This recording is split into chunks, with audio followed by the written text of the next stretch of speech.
Introduction. Are you happy with everything going on in your life right now?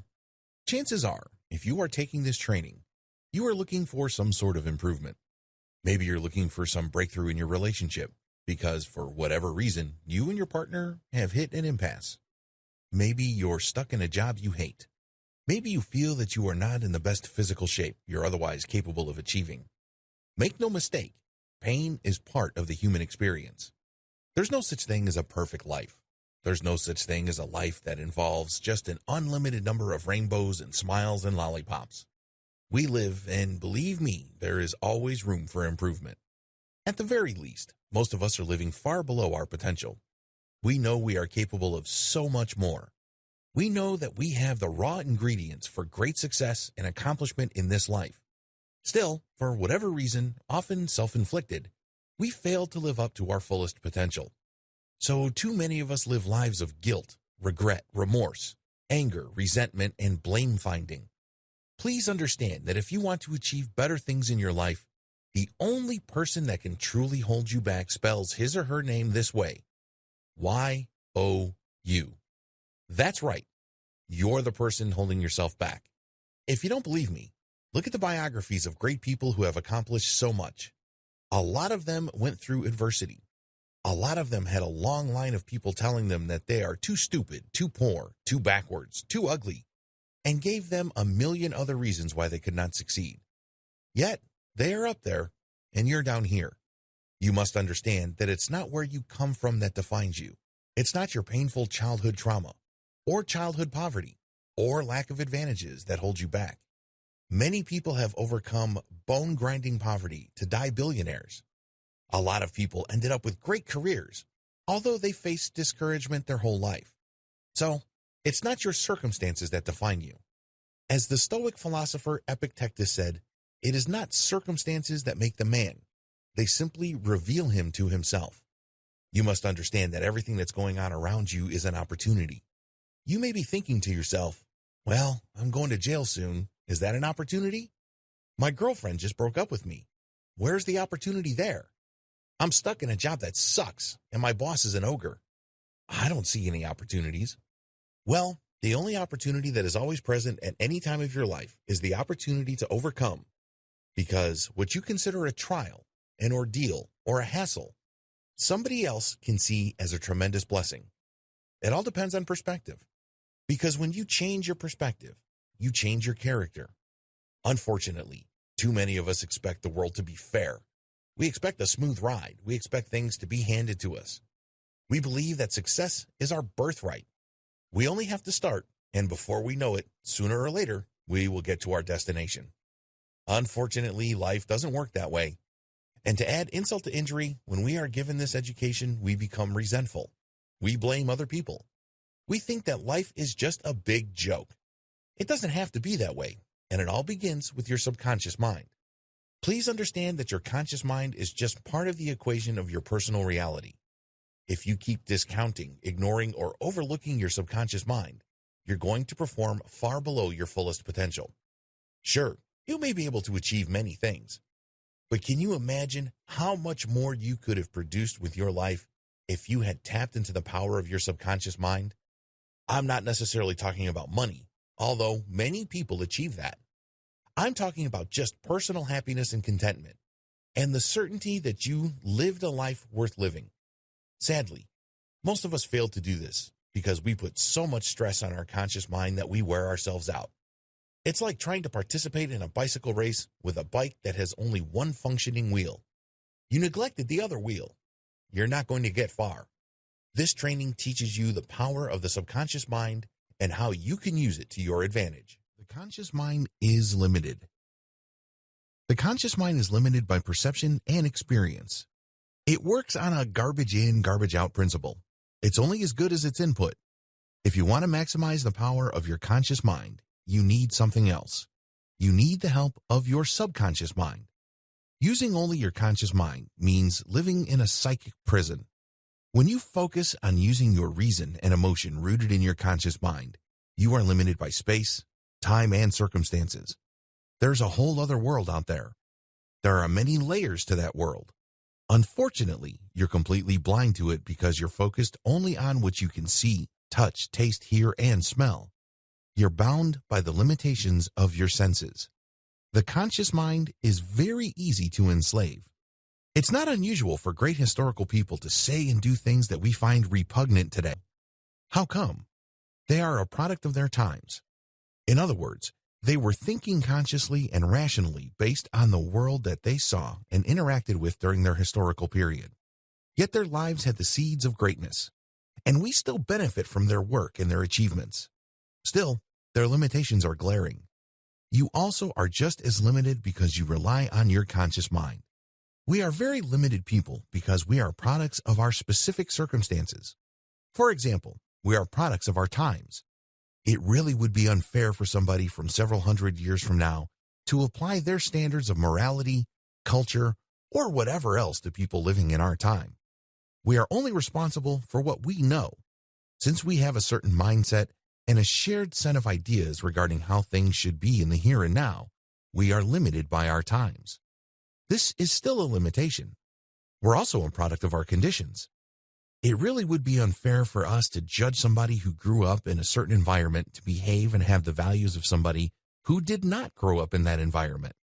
Of course, this has limitations as well.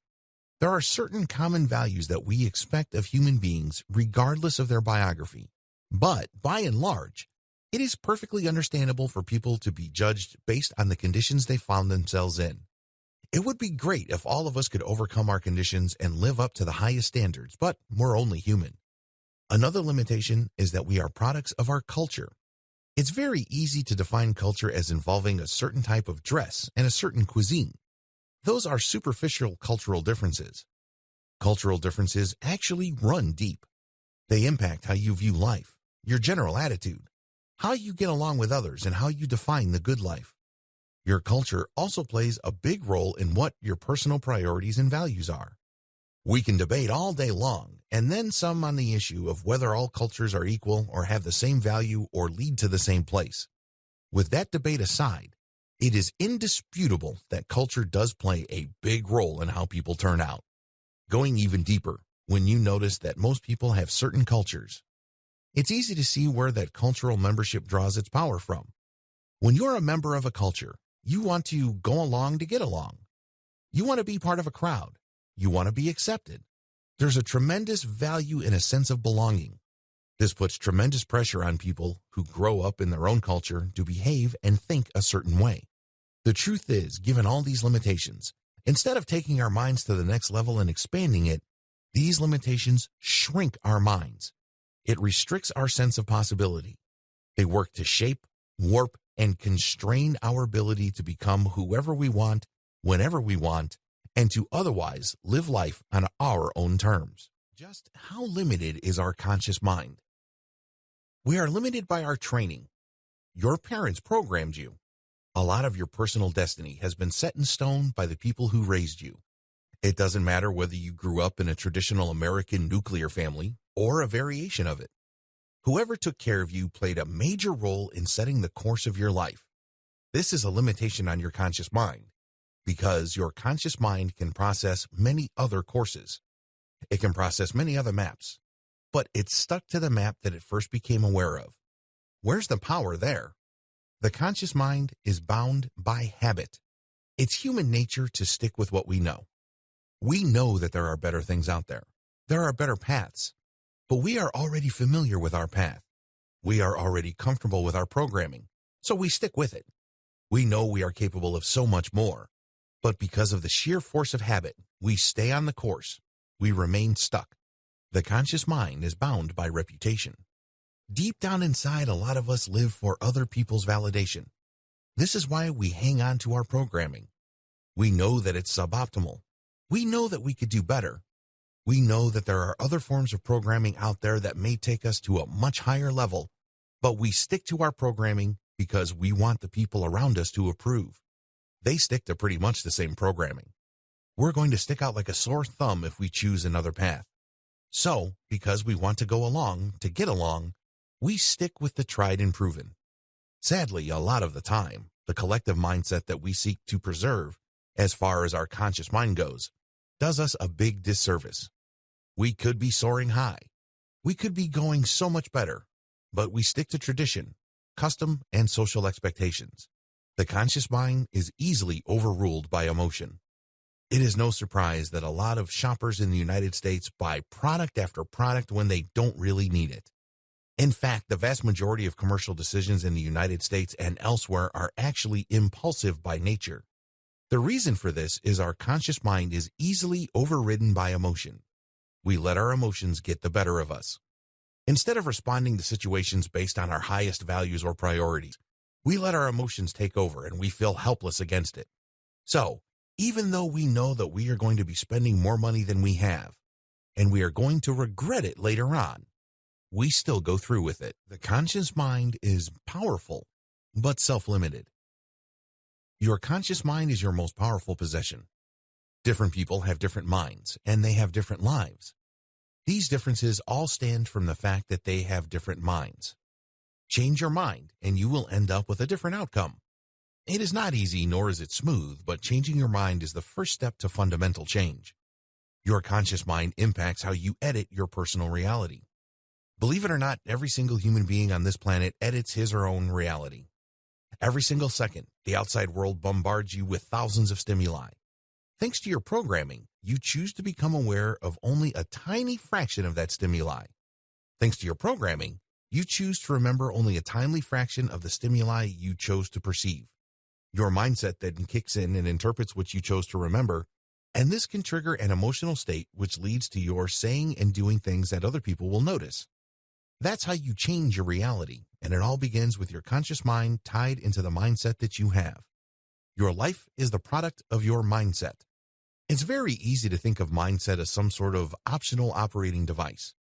It's very tempting to dismiss it as something that just plays in the background with no real effect on how your life turns out. The problem is this is so far from the truth that it's funny.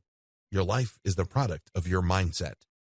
The way you look, the way you talk, who you hang out with, your values, what you strive for, everything. That's how crucial your mindset is. Sadly, too many of us go about our day thinking that mindset doesn't really matter. In fact, a lot of us carry on with the thinking that somehow, some way, mindset is just one empty detail about us, not much different from having a favorite shirt color or preferring a certain haircut. That's too bad, because if you take ownership of your mindset, you would quickly realize that you chose your mindset. It's a choice. It's like choosing between the Apple operating system and the Windows operating system. We all pretty much have roughly the same type of hardware. We have 2 eyes, 1 nose, 1 head, 2 arms, you name it. However, the big difference between people is the mental software they choose to install. That is your mindset, and it is chosen. Going with this central and fundamental fact, nothing ultimately is an accident. It all begins with the mindset you chose. When you choose a certain mindset, you start viewing reality a different way.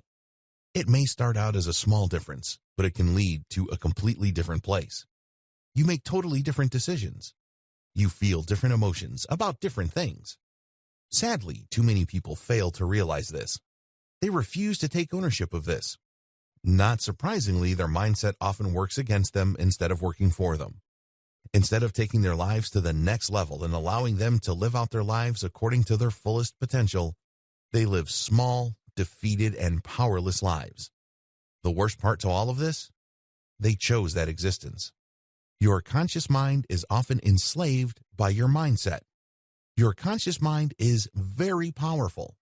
Think of it like a powerful machine on a factory floor. But your mindset is the software that you install on that machine. Keep this in mind because you can have the most powerful computer on the planet at your disposal and program it to play only video games. Wouldn't that be a waste? Well, guess what? People do it all the time. You have an awesome biochemical computing machine called your mind, and you fill it with junk. Your mindset chooses only to look at the negative, the limited, the depressing, the pathetic, and your reality is the outcome. Is that a good use of that powerful reality bending and editing machine? You decide. I think you know the answer. You often waste the power of your conscious mind. When was the last time you read a novel? When was the last time you analyzed a work of art?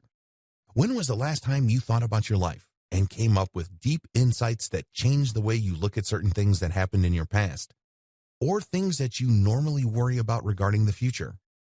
If you're like most people, the answer is once in a while or never. Those activities are part of your conscious mind. Your conscious mind would love to do those because those can help change your life. You can achieve tremendous breakthroughs. By reading novels, you can step into other people's lives. And by doing so, make sense of your own life, because we're not all that different. A lot of the deep, personal, philosophical, psychological, and spiritual issues discussed in the great literature of history resonate to your life, if you only choose to see it. The connection is there, but most people don't want to do that. They'd rather fill their minds with junk. Now I'm talking about Twitter, Facebook timeline, and believe me, Facebook can have a lot of vital information, but the problem is the way we use it. It's like we're filling our minds with intellectual and mental chewing gum. It's garbage in, garbage out. So you have this powerful machine called your conscious mind, and it's stuck in neutral. The more it processes, the more it overheats, and the more stuck you feel. You feel overwhelmed. You feel burnt out. Your conscious mind needs the help of your subconscious mind. If you want to achieve a breakthrough, you have to rediscover your subconscious mind. Everybody has a subconscious mind. It is one of the things that unite all humanity. The problem is most of us are unaware of it, and those who are aware of it often go out of the way to deny it. They're scared of it. They don't want to take responsibility over it, and they struggle. What is the subconscious mind? It is very easy to be aware of the conscious mind because we are aware of its operations. When we make judgment calls, when we make decisions, when we think about somebody, or we're thinking about what to say while we're dealing with other people, our subconscious mind is at work. By the same token, when we are reading something and we try to analyze what we just read, we can see our conscious mind at work. But the subconscious mind is harder to pin down. Here are some of its qualities. Your subconscious mind involves your collective, non-conscious memory. Remember earlier I said that every single second the outside world is bombarding you with thousands of stimuli? Remember that I said that you choose to perceive only a tiny fraction of that, and of that fraction you choose to remember only a smaller fraction? That is willful remembrance or willful memory. But there is a flip side to this. Your subconscious is also picking up stuff, and it's not bound by your conscious mind. It's not bound by its biases, rules, or habits. It's more random. It's like a screenshot. There may be fuzzy details, but it's still a screenshot. This can come in handy. It is no surprise that some people, when they find themselves in a certain situation, they remember certain details of what happened in the past, and this can lead them to a decision that is different from what they would have normally arrived at if they were to have relied only on their conscious mind. Your subconscious mind ties you to the rest of humanity. There is such a thing as a lizard brain. This is the part of your brain that first evolved. Please understand that the newest part of your brain is your cerebral cortex, the front part. This is the reasoning part. This is what people get all excited about because this is the seat of logic, reason, and judgment. This is where wisdom comes from. But for that part to evolve and mature, it must be supported by another part of your brain. This is the older part, the lizard brain. It's very easy to dismiss the lizard brain as backwards, antiquated, even barbaric and brutish. But believe me, if it didn't do its job, we wouldn't be thinking the way we do at a high level. Somebody's got to do the dirty work, right? The lizard brain has memories as well. It is instinctive, raw, unapologetic, basic. It might even be offensive to some people or too crude, but it does the job. It is up to you whether you're going to apologize for the things that you pick up with your lizard brain. People can talk a good game about the fine points of life, but the lizard brain would always want to sum up everything by going straight to the point. Does it involve money, food, sex, power, or what? Didn't I tell you it's going to be perceived as crude? But it's vital. Your subconscious mind gets to the point. It doesn't beat around the bush. Your subconscious mind overrides your emotions. Your subconscious mind can enable you to override your emotions because it understands where your emotions are coming from. It revels in irrationality because it is above and beyond your conscious mind's attempt at rationality. Despite all the chaos, all the confusion, and unnecessary drama, it establishes an order. But unfortunately, a lot of people don't want to see this. They'd rather fear it. They'd rather fear that there's a part of them that actually welcomes drama, chaos, tragedy. A few people would cop to feeling good when something bad happens to their friend. Remember, it's probably acceptable if something bad happens to your enemy, and you felt good about it. But what about your friend or your family member? There's that deep-rooted sentiment there, and that's your subconscious mind. This is called Schadenfreude. It's actually rooted in evolution. Think of it this way. If you were transported tens of thousands of years back in the age of the cavemen, and there was a bear chasing you and a buddy, your number one goal is to basically outrun your buddy. It's not to look out for your friend, because if you did that, your genes would die with you. What genes made it in that scenario? The guy who ran really fast and never turned back to see what happened to his buddy.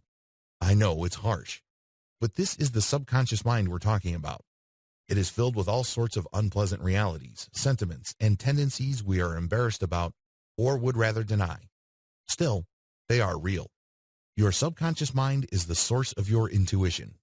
Even if you haven't been somewhere before or you haven't been exposed to a situation before, has it ever happened to you that you know what to do at the right time with the right people to produce the right outcome? This is not just a simple case of being lucky. This is not just a simple case of recovering the memory of things you have done right in the past that somehow, some way related to what you were doing at that point in time. No, a lot of the times that is a hunch. A lot of the times that's intuition. And guess where that comes from? That's your subconscious mind. It's able to connect the dots at the right time to produce a result. Does it always work? Absolutely not.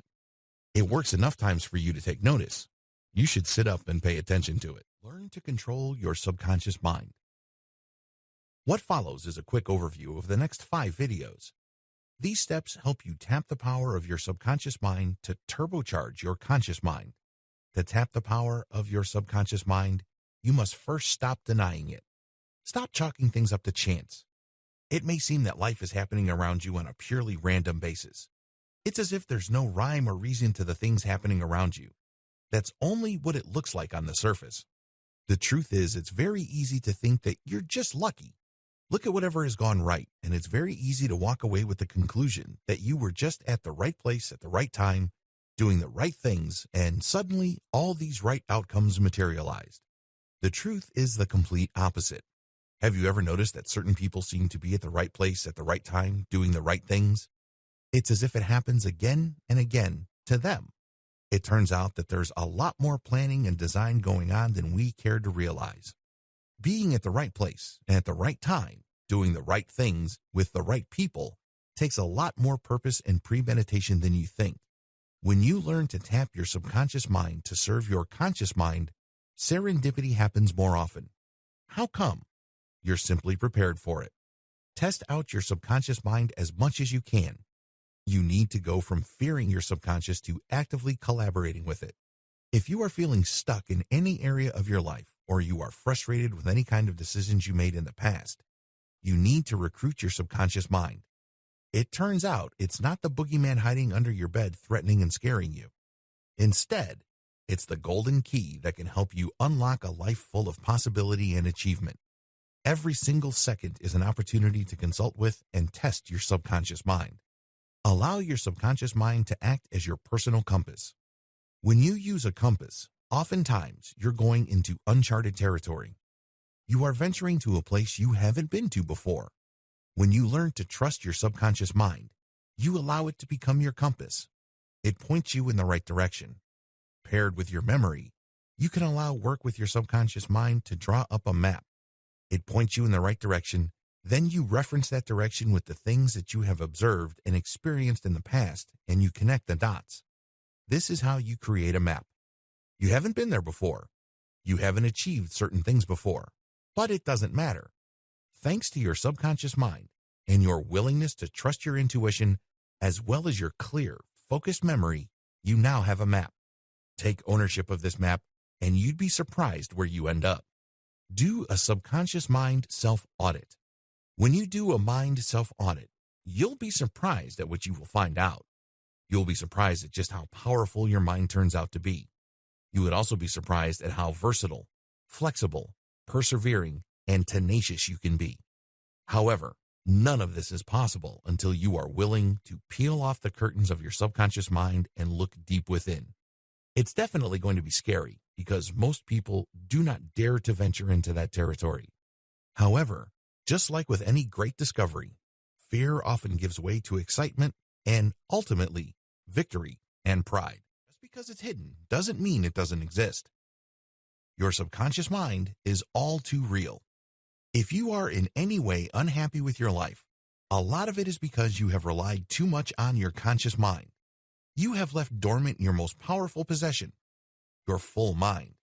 Your full mind, of course, is made up of both your conscious and subconscious mind. Whatever it is that you've achieved, whatever it is that you're proud of, whatever it is that people pat you on the back for, you know deep down inside you could be doing more, and you could have gone farther. But unfortunately, you relied only on your conscious mind. In fact, if you're like most people, you feel that's the only thing you can do. Stop using your subconscious mind as a Ferrari doorstop. How ridiculous is the idea of a Ferrari doorstop? Can you imagine spending more than $400,000 on a car only to use it as a doorstop or paperweight? Sounds crazy, right? Too stupid to be true. Well, that's how most people deal with their subconscious mind. They're scared of it. They don't exactly know what it is, so they shut it aside and then just focus on their conscious mind. And guess what happens? They don't thrive as well as they would if all cylinders of their minds are working. This requires the subconscious mind. Your subconscious mind will hold you back if you don't deploy it. Your intuition, as powerful as it is, can always work against you. You can develop negative instincts.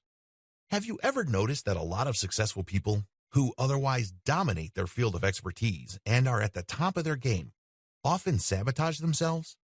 This is because they did not let their subconscious in on their plans. So, what happens is your subconscious mind fuels your negative instincts. Please understand that for everything that you work for, there is always an opposite force.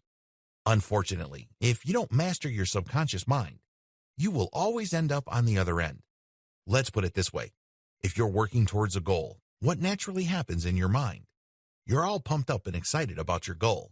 You're making all these plans. You're putting in the work. Everything looks good. But at the other side of your consciousness is the path that's doubting. The other part is saying that it can't be done. The other part that is saying that you don't have it in you. Guess what happens to your subconscious mind? Where do you think its raw power goes to? Similarly, if you are married, or you are the pillar of society, you must put up appearances. But there are inner drives in you, like maybe an addiction to porn, an addiction to sex out of marriage, or some other addiction. Guess which part of you fuels that? That's right, your subconscious mind. How come? You did not take full ownership of it. The more you ignore your subconscious, the more mysterious it appears. Think of your subconscious as a physical place that you consciously avoid. The more you refuse to explore something, the more mysterious it becomes. You make all sorts of weird guesses as to what's going on, and oftentimes, these guesses are informed by your fears and amplified by your ignorance. The more you refuse to even acknowledge your subconscious, or you go from thinking that it's off limits to thinking that it's just some place that you would never go to in a million years, eventually, you start to forget about it. Your mind is trained to not even think about it. What happens? Eventually, it would seem like it doesn't even exist. The sad reality behind all of this, of course, is the fact that you continue to live with its consequences. Its impact on your life is never going to go away. It's there regardless of whether you choose to see it or not. It's like that proverbial 800-pound elephant in the middle of the room. You can contort your body. You can play music, talk to your friends, and eat, but there's an 800-pound elephant in the room. The fact that you have become blind to it doesn't make it magically disappear. It's still there. The worst part is you're contorting your body. You're smelling its dung. You are living in cramped quarters. You're even feeling the heat. However, despite all these, you refuse to see it. You live with its consequences, and you could infer its existence distant from those consequences, but you choose not to. It remains hidden to you because of your choice. This leads to a sad situation. No wonder you're feeling stuck. No wonder your relationships suck. No wonder you're out of shape. No wonder you have low self-esteem. It is no mystery. There is an 800-pound elephant in the room, but you refuse to acknowledge it. That's how pathetic a life lived in willful ignorance of your subconscious faculties can be.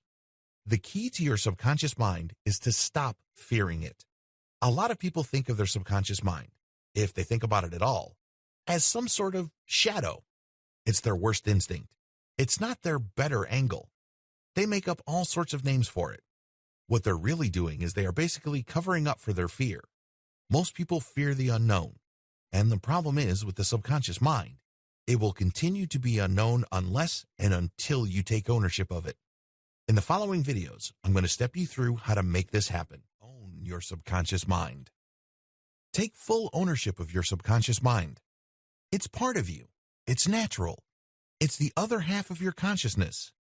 It is the repository of your unremembered dreams. It is your impulses. It is the great beyond as far as your mind is concerned.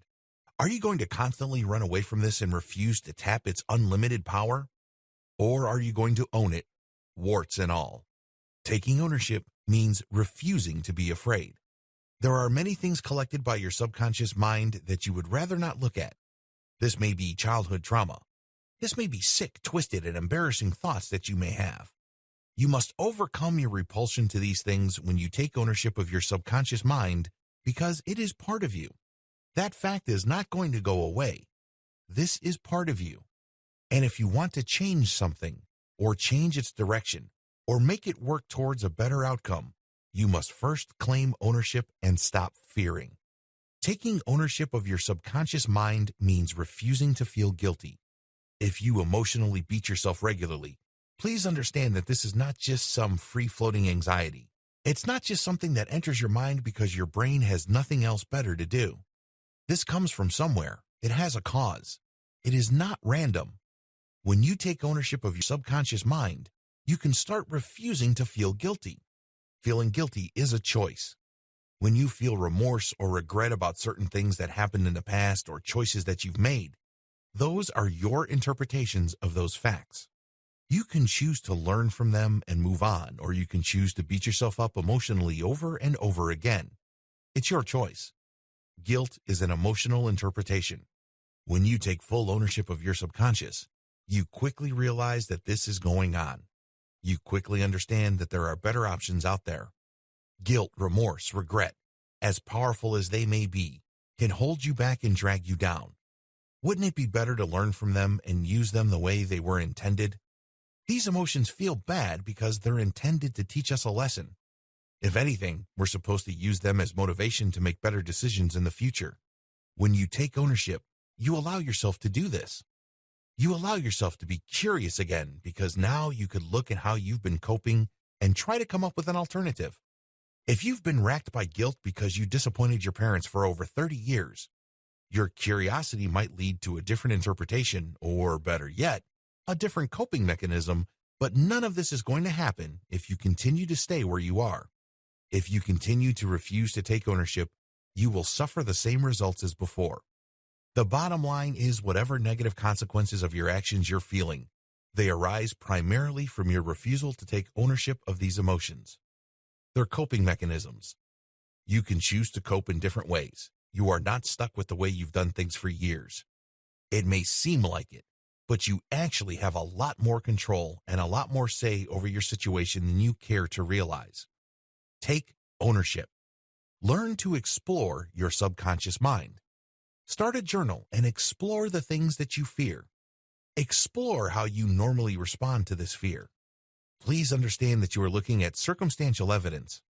In other words, for you to know if the world is really round, it's not like you can put yourself in a rocket, shoot yourself thousands of miles up into the atmosphere, and then verify once and for all that the Earth is round.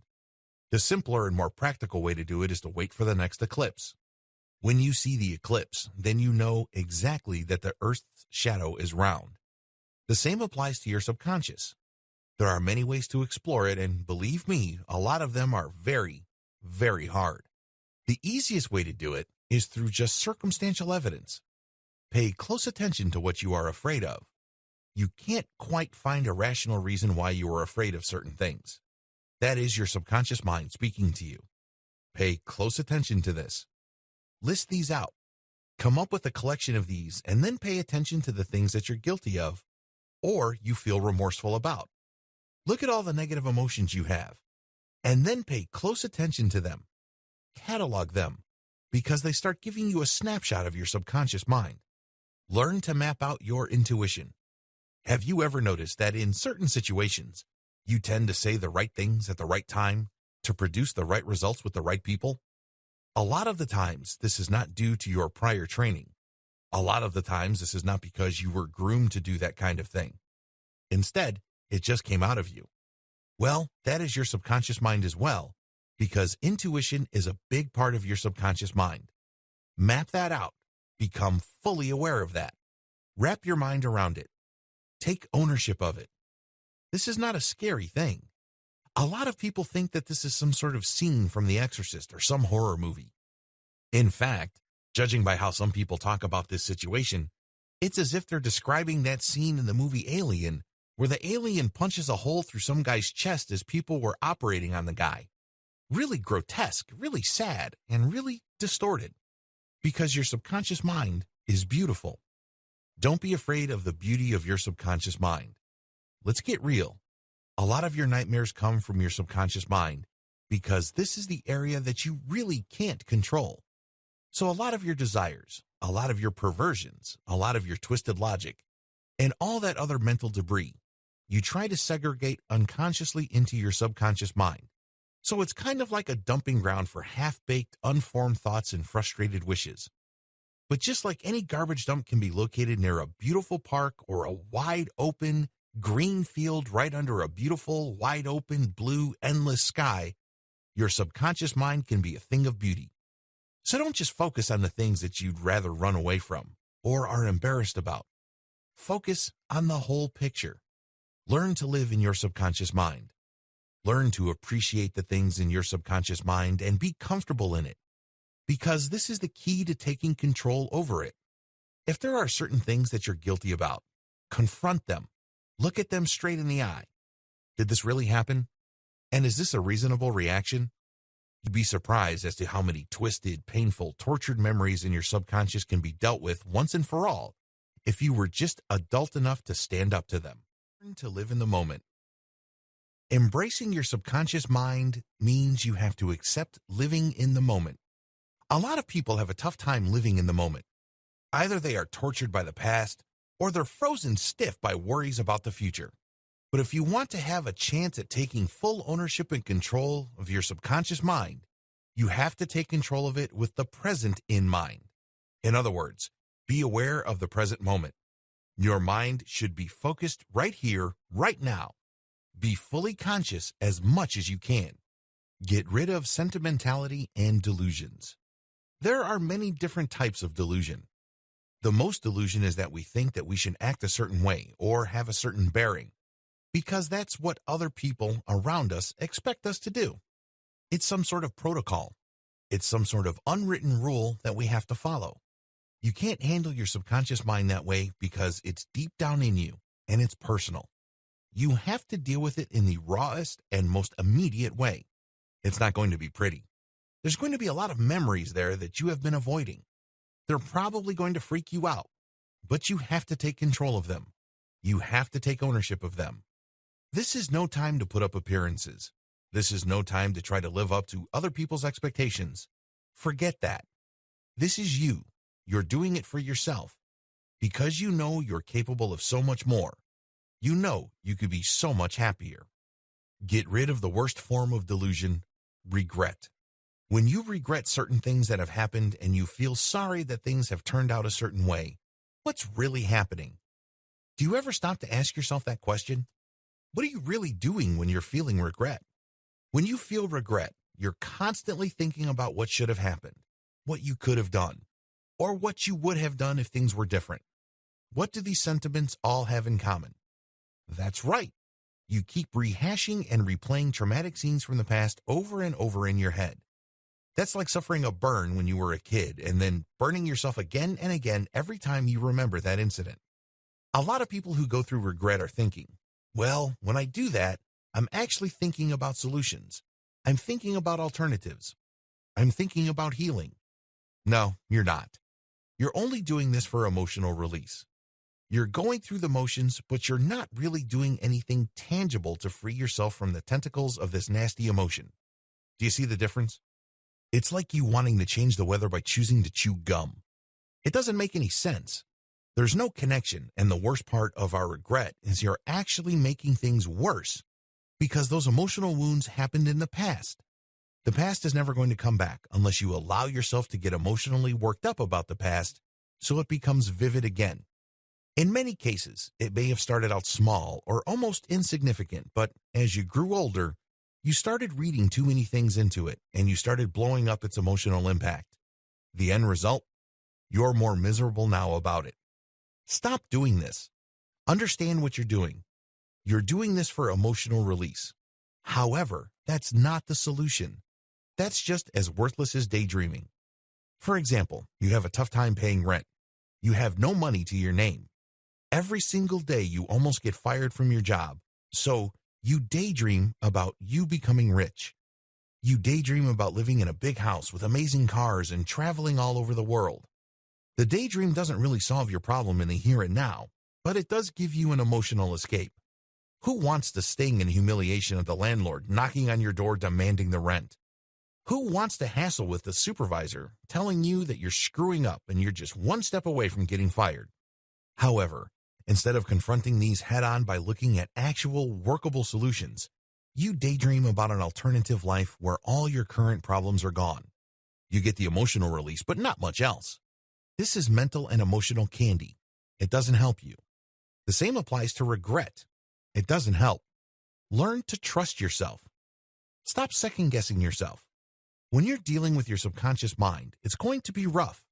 You're going to think that there are so many things there that you'd rather not deal with. There are so many things there that are simply impossible. No, that's just an illusion. They seem impossible because you don't trust yourself. You don't trust yourself enough to change. You don't trust yourself enough to make the right steps at the right time to produce the right outcome. In other words, this is your self-esteem talking. You have such a low view of yourself, and that's why you feel incapable. Other people have overcome that fear and tapped into their fullest mind, and that's why they live life to the fullest. If people can do that, why can't you? You're not much different from them. The only difference really is attitude. Catalog your subconscious mind. As I have said earlier, list down all your fears. List down all the things that are making you guilty. List down all the things that are making you anxious.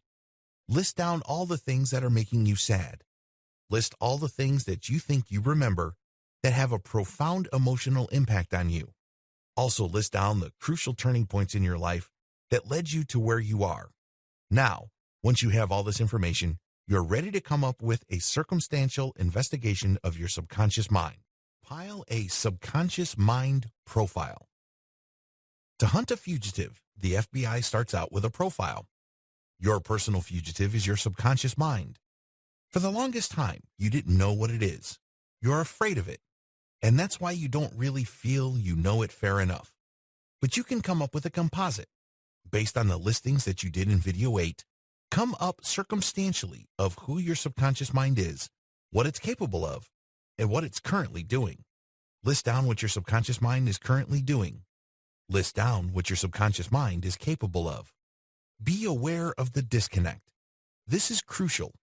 When you realize that your subconscious mind has been feeding your fears and insecurities, you are using that Ferrari as a paperweight. It's not doing its job. It's supposed to make your life better. It's supposed to make you feel more empowered. It's supposed to give you the tools that you need to live life to the fullest. Instead, it's making it worse.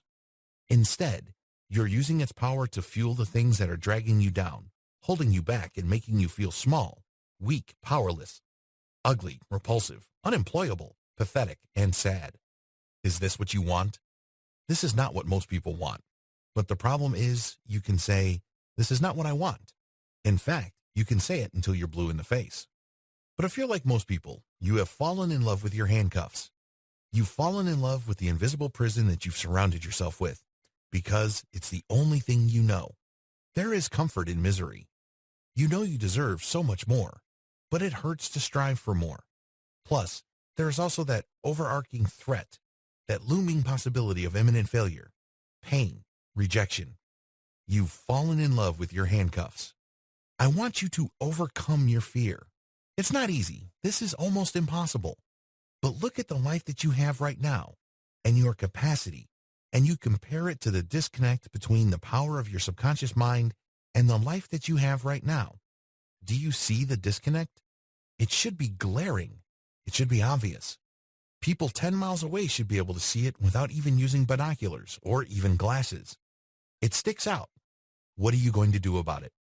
Write down a new vision for yourself with a full mind. Create a vision board for yourself. I want you to take pictures from all over the internet that highlight what your goals are.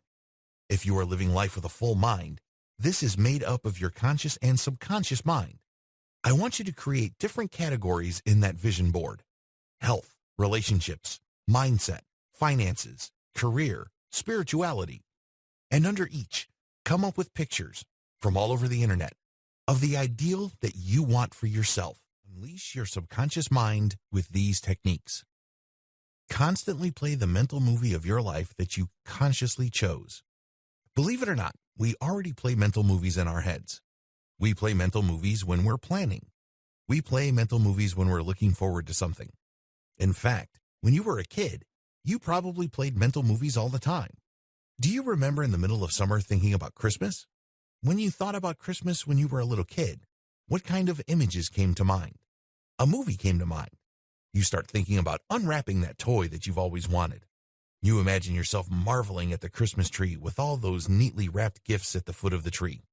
It's that anticipation for Christmas, along with the freshly cooked meals and the smiles on everybody's faces, as well as the warm hugs of family and friends that you haven't seen in a long time.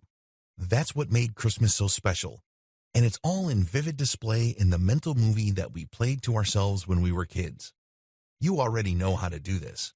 What I'm asking you is to recapture that ability. If you still don't get me, here's a negative example. Have you ever worried yourself sick? Have you ever been gripped with so much anxiety about something going horribly wrong? Chances are you were playing a mental movie in your head. Maybe you were thinking that your boss will find out about what you did at work and you will find yourself out on the streets without a job. Perhaps you were worried about missing the rent payment, and you are gripped by the fear of being put out by your landlord and becoming homeless and living out of your car. People already do this, but they often do it in the context of fear or regret. The good news is we don't have to keep playing that kind of mental movie. We only need to switch the direction of that mental movie viewing skill that we already have to something more positive. Focus on your plans. Focus on your subconscious mind working for you. Think of concrete examples of this, like getting a better job, getting promoted, going back to school and doing well, and pair this with real actions. Don't just delude yourself that somehow, some way, I'm going to go back to school and I will learn the skills that I need to take my life to the next level. That's not going to work. There has to be matching action. There has to be some sort of proactive action of a decision that you have taken. This mental movie just gives it more immediacy. You get that fresh dose of willpower to keep pushing you forward. After all, when you make any kind of plan, there will always be opposition. There will always be an unforeseen event. As the old saying goes, life is what happens when you're making other plans. Your plans may seem crystal clear to you. Everything might fit neatly, but by the time you actually take action on them, things turned out to be a bit more complicated than you had hoped. That's how life works. Life is full of curveballs. You're going to have to roll with the blows. Learning how to play your mental pictures the right way works wonders in rolling with the blows and making you more versatile and flexible as a person. Write down the ideal life for yourself based on your vision board. Do you have the images? Now, write down a summary of that. Write down a script of that. Read it again and again until you can memorize it. Does it make sense to you? Does it strike deep? Is it true? Does it strike to the core of who you are? Does it speak of your character? If your answer to any of these is no, you have to go back to stage 1 and repeat until you answer all these questions with a resounding yes. Turn your statement into a mental video. Now that you have a statement of your full mind enabling you to achieve your biggest goals in life, turn it into a video. Imagine yourself with a full mind achieving these things. It must be vivid. It must be clear. There has to be no hint of a hope, a wish, or some passing fancy. It has to be so real in your mind that you can reach out and touch it. Unleash the power of all your senses when mentally rehearsing your desired reality. Your subconscious mind remembers. It writes future reality in the form of intuition. But you have to help it along. You have to keep rehearsing the mental movie that you have written for yourself and make sure that you engage all your senses. While sitting back and watching a movie play out in front of your eyes is very powerful, we can take things to the next level when we add all our senses in that movie. Don't just imagine the things that you can see. Don't just vividly see an alternative reality. Pay attention to what you hear, touch, taste, and smell. Engineer these into your mental video. This is your preferred reality. This is your chosen outcome. Unleash the power of mental states. There are many times in your life when you feel empowered. It seems like your body and your mind are lined up, and you can make things happen. Remember that time at work when you were tired, but you were still able to complete your assignment and then some? Remember that time at school when you were supposed to read 200 pages and you were able to finish 500 pages? Remember that sense of pride that you got when you graduated high school and received your diploma? Zero in on those memories. Tap the power of your subconscious mind, animating those memories. Because if you can achieve that same physiological state, you would be able to overcome your conscious mind's worries, limitations, and blockages to achieve the same result. Let's put it this way. If you can achieve success in the past, what's preventing you from achieving victory now? You were able to do it before. So when you assume the physiological state, when your chest is out, when your back is straight, when your eyes are wide open, and there's a smile on your face, and there's this can-do attitude that just basically fills you, you are able to break out of the current funk that you're in, because if you don't change anything, you will get the same results. As the old saying goes, insanity is defined as doing the same thing over and over again and expecting different results. That's not going to happen, so you have to change what you do. That means change your physiological state, because obviously it's not doing you any favors, and you need your subconscious mind for this. Trust your subconscious mind when doing planning. It's very easy to plan on a straight 1, 2, 3 basis. You're basically just going through the motions. You're just filling in a template of what you already know. There's really no creativity there, much less intuition and insight. This is where your subconscious mind can come in. Look at that blank page, and instead of feeling bound to do things the exact same way you've done them 1,000 times before, let your subconscious mind fill that blank page with no preconceptions. You'd be surprised at the results. You'd be surprised at the connections you are able to make, which can lead to breakthroughs. Please understand that this requires discipline. So your subconscious mind and your conscious mind has to line up. But the good news is, if you just let your subconscious mind fill it out, just off the top of your head, anything that comes to your mind, and then you can reorganize, and then rationalize, and then come up with something better. Learn to trust the moment. I know you're supposed to hold your tongue. I know you're supposed to think before you talk. But oftentimes great breakthroughs are made when something out of the blue was said at the right time, and this changes the trajectory of the conversation and unleashes a chain reaction. Remember, you are always sending vibrations to the lives of other people around you. You have an effect on the universe. You have an impact. It can be your facial expressions. It can be your proposals. It can be your actions. It can be your words. There's just so many ways you can impact people around you. But instead of constantly checking yourself, worried sick about what other people would think, trust your subconscious mind if it's pushing you to say something. It may come off as rude, it may seem like you're interrupting people, but that might be exactly what's needed. That might be the push that leads to the breakthrough. So trust yourself. Tap your subconscious mind to forgive yourself. There are many memories that we hang on to that make us sick to this very day, or make us feel bad or feel small. They are flat-out lies, seriously. They are false memories. They had some sort of association in the past, and for whatever reason, we thought it actually happened, when it turns out it's not true. You have to be honest with your subconscious mind because it's stockpiling all of these. Your conscious mind contains some of these, but your subconscious mind gives it power. So your job is to revisit your personal past. I know that it's painful to think about past child abuse. You're probably not all that thrilled to remember that day when your father abandoned your family. But you have to look at those events and figure out what actually happened. What is its interpretation? And what did I blow up out of proportion? What did I read in? You'd be surprised that even in situations where bad things did happen, like your father or your mother did abandon you, it doesn't have to be crippling. It doesn't have to be this weight that you have to carry with you for the rest of your life. Allow your subconscious mind to unlock its secrets and get in there and take ownership of its contents, catalog them, and then analyze them. Ultimately, it's all about, are the memories that I'm holding on for dear life helping me to get ahead, or are they just dragging me down and making me feel small or weak, powerless, ugly, repulsive, talentless, incompetent, stupid? You're the only person who knows how to do this because everybody's different. But you have to go in there. You have to get into that mental warehouse of your subconscious mind and take stock.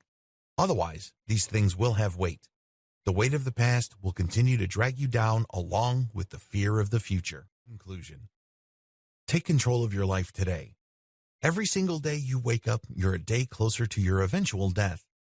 I don't want to sound grim. I don't want to depress you, but this is a reality check. Every single day you kick the can down the road, when it comes to achieving a personal breakthrough over your consciousness, is a day wasted. The information that I've shared with you in this training will only have power if you act on them. You can watch this training many times over. You can even watch it 1,000,000 times. And it's not going to change your life for the better until and unless you decide to act on them. Please understand that this is not some sort of one-time, big-time kind of action. This is a commitment, because it took a long time for you to pick up the habits and the mindsets that make up who you are today. And it's going to take some time to reprogram yourself. This doesn't necessarily mean that you have to completely change as a person. This doesn't necessarily mean that you have to deny who you've become. Look at it as a promotion. Look at it as an upgrade. Because if you're watching this training for whatever reason, you are not completely happy with your life. Let's get real here. So do yourself a big favor and act on these suggestions. Please understand that you have to put one foot in front of the other. Take it day by day, but eventually you will get there. Your number one weapon? Honesty. Be completely honest with yourself. You should not have any sacred cows. Instead, you should gear up for a nice barbecue. Turn your sacred cows into nice burgers, steaks, and burritos. I wish you a happy journey.